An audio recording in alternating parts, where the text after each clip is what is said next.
दोस्तों, एक दौर था जब यमन में एक बादशाह हुकूमत करता था जिसका नाम शदाद बिन आद था। वो आद कौम से था जो अपनी ताकत और लंबे कद के लिए मशहूर थी।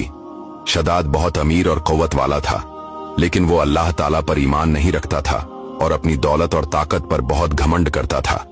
एक दिन शदाद ने जन्नत के बारे में सुना जिसका जिक्र कुरान और दीगर इस्लामी किताबों में किया गया है। उसने सोचा कि अगर अल्लाह जन्नत बना सकता है तो वह भी अपनी दौलत और ताकत से दुनिया में वैसी ही एक जन्नत बना सकता है। ये सोचकर उसने अपने वजीरों और मशाविरों को बुलाया और उन्हें हुक्म दिया कि वो उसके लिए एक ऐसी जन्नत तैयार करें जो दुनिया में न हो। शदाद ने अपने हुक्म में कहा कि उसकी बनाई हुई जन्नत हर तरह की खूबसूरती और ऐशो इशरत से भरपूर होनी चाहिए। उसने सोने और चांदी की ईंटें इस्तेमाल करने की कीमती पत्थरों से दीवारें सजाने और हर तरह के फल और फूल लगाने का हुक्म दिया। उसने ये भी कहा कि उस जन्नत में नहरें होनी चाहिए जिसमें दूध और शहद बहती हो। शदाद के हुक्म पर हजारों कारीगर और मजदूर काम पर लग गए।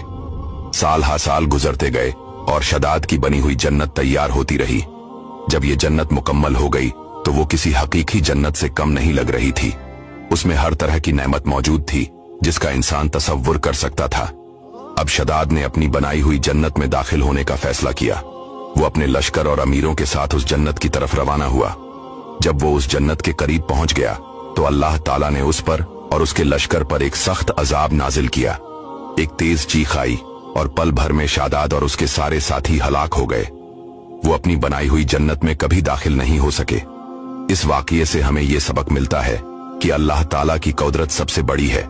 इंसान अपनी दौलत और ताकत के घमंड में कितना भी आगे बढ़ जाए, वो अल्लाह की मर्जी के बगैर कुछ नहीं कर सकता।